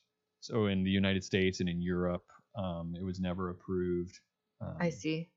But yeah, that's the direction we're going in, right? So we've learned about hemoglobin. So what have we learned so far throughout history? We're about the 2010s now. What have we learned so far? First, come on, guys. Evolution seems to know what it's doing. Hemoglobin is where it's at. All right. Well done, evolution. Second, we're going to need some sort of red blood cell-like container for this hemoglobin because it's toxic. Because it's transporting the oxygen. That's the other sort of like other third maybe thing that we've learned is that oxygen is really important. That's what the hemoglobin's doing. And then the last thing is that if we want to have universal blood, we can't have these sugars, these antigens and proteins on the outside of whatever this container is, because we're trying to make it universal. We want to avoid this blood type problem, right? Yeah. So there are three main approaches that are modern approaches to trying to figure out this universal blood type thing. You can either grow it, you can edit it, or you can nano it. Ooh, nano. Yeah, nano's the solution to Micro robots? most problems nowadays. Yeah. Yeah, we were just talking all about blood, weren't we? With Scott. So the first solution idea is to grow it. You could so a lot of scientists are working on growing red blood cells on a large scale from donor stem cells. Right. Okay. That makes could sense. be donors that match your blood type, or it could be your own stem cells, your own donor stem cells, to perfectly match it to your own body. And if they can be grown fast enough, they can be delivered and made relatively on demand, and we just have to come up with ways to do that. And there is a trial in the UK that's being done called the Restore trial, and the safety of this looks good. They're making a lot of progress in taking donor stem cells and turning it into red blood cells that are matched to the people, and that they're able to grow some pretty rare blood types from that. Lab cells. Yeah. They found that the lab cells last longer than donor blood, and the problem though is that it's expensive to do this. I can imagine. And it can't be produced at scale. It can only be produced kind of at milliliters at a time. So it takes that's not great. Yeah, it takes a long time to do it. Also, the other thing is this isn't exactly universal artificial blood, right? No, it's more like bespoke. Yeah, it's sort of, yeah, exactly, bespoke actual blood. It's not even artificial blood. So universal artificial blood over here, bespoke actual blood. I'm coining that term. Bespoke, organic, naturally grown. So the other solution I mentioned was to edit blood. I said edit. The idea is that some researchers are developing is to use enzymes to strip red blood cells of those AB markers that are on the surface. Yeah, like they're doing with pig hearts. Yes, exactly. Sort of take the red blood cells and sort of like wash them of all the AB markers, right? The benefit of this. Sorry, you're washing them. I have a hymn in my head. Are you washed in the blood? Yeah, exactly. Anyway. So the benefit to this approach is that you could use this on existing supplies of donated blood, right? Right. Yeah. Hospitals could, in theory, convert excess amounts of A or B type blood into O blood using this process. There's lots of research going into this, again, because it feels like this would feel really good. We've got blood. People donate blood. So wouldn't it be great if we could just make anybody's blood useful to anybody by putting it through the blood washing machine, right? This I think like we would call this microfiltered blood. That's what this one would be called. There you go. We have bespoke organic blood, and then the microfiltered blood. Yeah. Triple distilled. Triple distilled. So yeah, they're particularly looking closely at an enzyme from gut bacteria, which dissolves a lot of the same sorts of sugars and proteins in our intestines. And there's a lot of promising research going into that. And it's just that it's not easy to do because you have to ensure that all the antigens get stripped off of the red blood cells. Even a very small fraction of them that you miss will cause immune reaction, right? Your immune system's good like that. It finds it. And also you need to make sure that the red blood cells stay intact and unharmed through the process, right? Yeah, that would be the other really big problem. As so many of these biological molecules are so similar in size and shape, and it'd be hard to make sure that you're targeting just those antigens. Right. So the final sort of way to do this is the nano process that I say. If you can encapsulate the hemoglobin in nanoparticles, You could design these nanoparticles to have like a controlled release where you want the oxygen, right? We already talked about how they figured out the signal for where you want the oxygen, which is places of high pH, or rather low pH. So you just have to design these nanoparticles, and that brings us to the most current attempt in Japan. There's a medical university, the Nara Medical University in Japan. They have come up with a universal artificial blood where they extracted hemoglobin from expired donor blood. They encapsulate it in a lipid nanoparticle vesicle that mimics red blood cells. And lipid being fat nanoparticles, little tiny particles of fat lipids. Sort of like milk. Sort of like milk. See, it's all coming together. They are learning from over 100 years of failure. That's right. And it's universal because these vesicles don't have any ABO or RH factors or anything like that, right? Smooth. Yeah. They found that it's shelf stable for up to 2 years at room temperature. What? Yeah. Amazing. Yeah, exactly. They've tested it in patients in small amounts, 10 millimeters, 50 millimeters. I say millimeters, milliliters. Sorry, these milliliters. We need to talk about fluid ounces, right? I'm confused. Milliliter. Somebody else. But yeah, they tested in 10 milliliters, 50 milliliters, and 100 milliliters in those doses, and there were no adverse side effects in patients. They found that it had a half-life in the body of around 8 hours, and which is great when you're trying for emergency situations or surgery or something like that, right?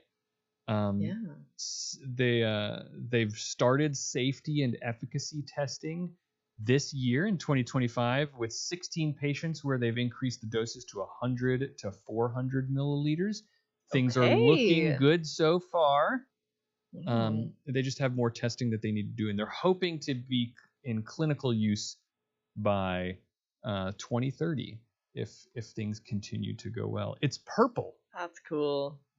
Purple. The universal artificial blood that they're making is purple blood. Oh, would that make you look like flushed or weird? Would you look kind of like I don't know, but blue? I wonder. It's cool to think that you have purple blood though. That is cool. Yeah. That is cool. I wonder how purple. How purple is it? That is so interesting. Yeah. I love the way you framed this. It feels like a long-awaited success story. It really is, because I mean we've come all the way from beer and wine being stuck into people's blood, and now we finally figured out we're almost there, and it only took 170 years. I was surprised and shocked that we've been working on this for that long, you know. Yeah. Well, people need blood. And this is the real boon is that now we don't have to worry about vampires anymore. That's the end of that feature, of that segment. I'm ending it right there on the vampire note. I have an out. Good. I know we don't want to make it too long. I have a wrap up. Okay, Blood Washing Machine is my Rage Against the Machine cover band. Oh, I know what my next prompt to Sora is going to, but the Sora app is going to be Blood Washing Machine. I'm going to do it right now. Have you heard of this Sora app? No, tell me. Do tell. Sora 2. It's almost like social media. It's sort of like, okay, so what you do is you get on this app and it asks you to take a quick little video of your face where you turn your head a couple times so it can get a sense of what you look like, and it asks you to say a couple of things. They're just like numbers. It records you saying some numbers so it gets your voice. Okay. And then so now you can make videos of yourself. Give it some prompts and you can make videos of yourself on this app. Now the cool thing is that you can it's sort of like a social media thing. Is you can friend people and follow people on the app. Mm. And so Mm. and you can make videos where you cameo other people in your videos. And so Oh. so your prompts, you That's can fun. like tag other people in the, so I could say something like I could say, if I wanted to do for this blood washing machine, I could say Bobby is putting the laundry into the blood washing machine, and Mora is really mad about it. And it'll make like a quick 10 or 15-second video with that prompt. And it's very fun. That's what I like doing with it, is just people that I know making That's fun. little videos with them in it. And then you can also remix other people's videos, so you can be like, oh, I like that video. You can like do a prompt where you can say like this, but Nice. instead do this, it's cool. That's very fun. But it's it's just feeding the AI. Yeah, well, all that power and water has to go somewhere. It might as well go to making a whatever it thinks a blood washing machine is. I just put in blood washing machine. It probably won't do it because it's got like content guidelines, and and it'll try to make a video that's like graphic or something, and then it'll get mad about it.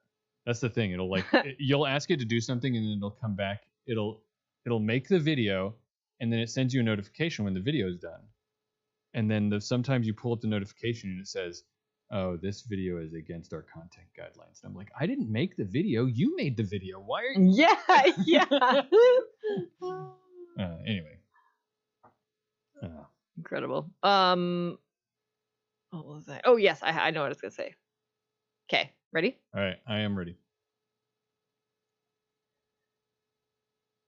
So do you think they're gonna take the fake blood, put it in the silicone model of the cardiovascular system, and then train people on that? That's a good idea. Right? Yeah. I mean, I guess you don't really need the blood. Yeah, you could probably just use milk if you're doing training. But I mean, maybe. Or beer.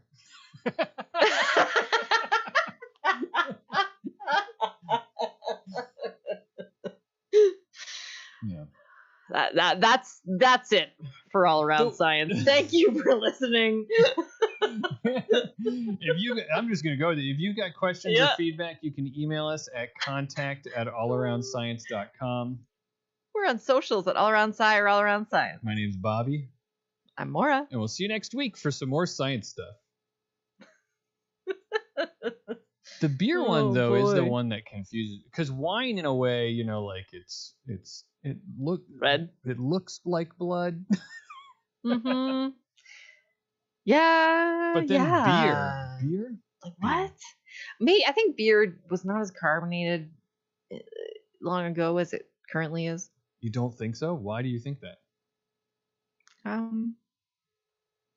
guess it's more of a guess than anything, but I'm not so sure.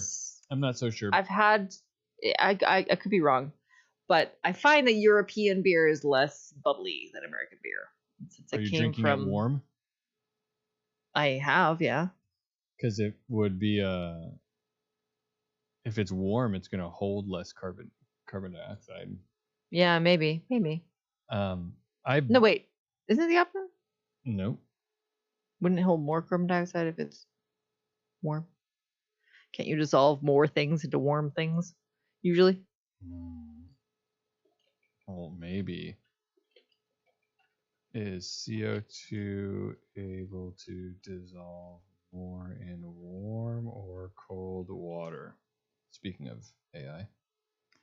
CO2 dissolves more in cold water. That's what I thought. Okay. Because cold water has less kinetic energy. That's why. So the molecules bouncing around will allow the CO2 to come out of solution because they're moving. There's more energy in it. I see. But like sugar, you can get more sugar into something hot. Yes. Cool. So that makes sense. Okay. That's why you had me confused, because I was like, oh yeah, you can dissolve solids into warm liquids better. But maybe it's different with gases, I guess. Well, I guess it is different with gas. Okay. Ba, ba, ba, ba, ba, ba.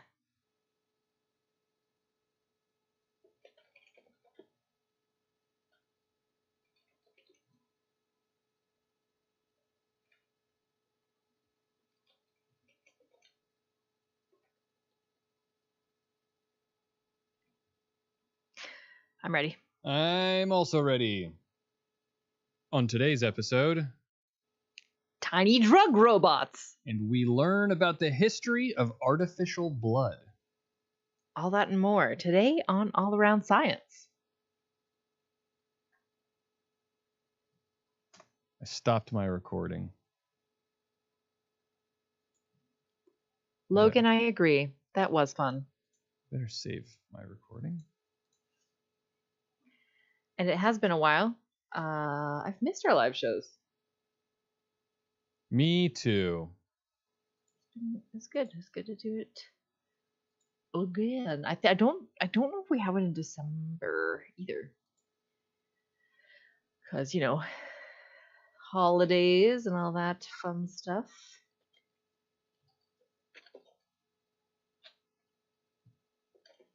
I'm sorry, you said something? Holidays. Oh, yeah. Or no live show. Yep. No one's going to show up for a December live show, though. It's just, yeah, people have too much going on. Yeah, us included. Indeed. So you're going to eat a bunch of turkey next week? I don't know. We're going to my dad's in Atlanta, and they're always doing something different with food. You sound unimpressed. It doesn't bother me. I just don't know what's gonna be there. That my stepmom is a nutritionist, so she's always thinking of food in different ways. And then my brother, who lives over there, has celiacs. So they're also having to think about food in different ways all the time. But none of that really. I bet you there will be turkey. Usually you can count on turkey and some kind of macaroni and cheese, but it has to be gluten-free noodles. Well, 2 out of 3 ain't bad. Are you a mac and cheese fan? I am, because I'm a human with taste buds. But like, who isn't? Nobody. I don't understand you if you're not. But you know, like it's always a toss up. Do I want the boxed stuff or the grown up stuff? You know? Oh well, I mean, I always prefer the grown-up stuff, but I tend to as well. But usually, but I prefer it the most if someone else is making it. You know. Ooh, vegan Thanksgiving, Logan. That sounds awesome. Because I find personally that vegans, they have to rely on other sources of flavor, and it takes a lot of effort, and it tastes really good. Yeah, you know, one of my favorite meals that we had when we were in Vegas was that vegan dim sum place that we went to. That place was amazing. The food was so good. I forgot it was vegan. Yeah. I mean, there's literally fried chicken, and you're like, oh, wait a minute, this is vegan fried chicken. This isn't even meat. Yeah, so good, so good. Not that it was like a meat, like it wasn't trying to be meat exactly, but it was just really good. It's just the restaurant's really good. Yeah, it was a very good restaurant. Agree. Yeah. All right.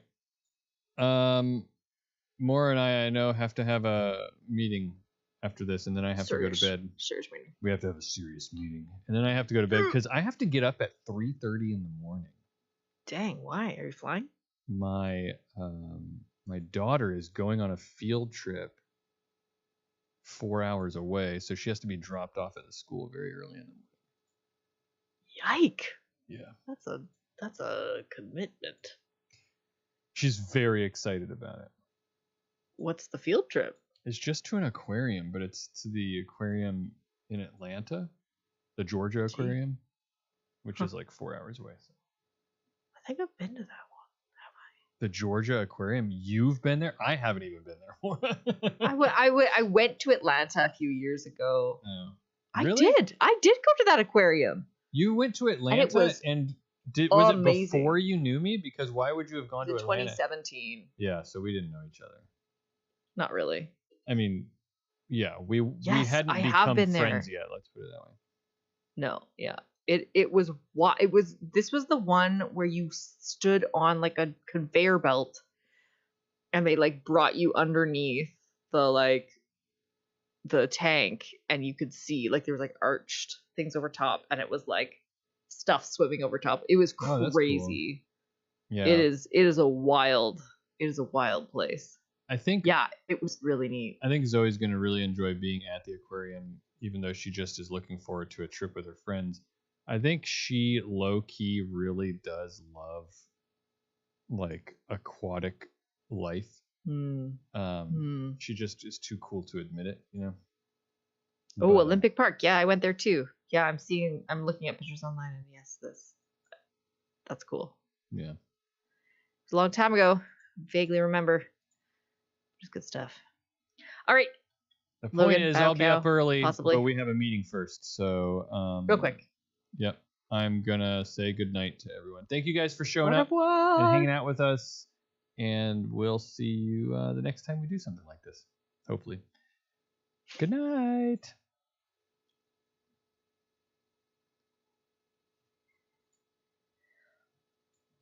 I have this bad habit of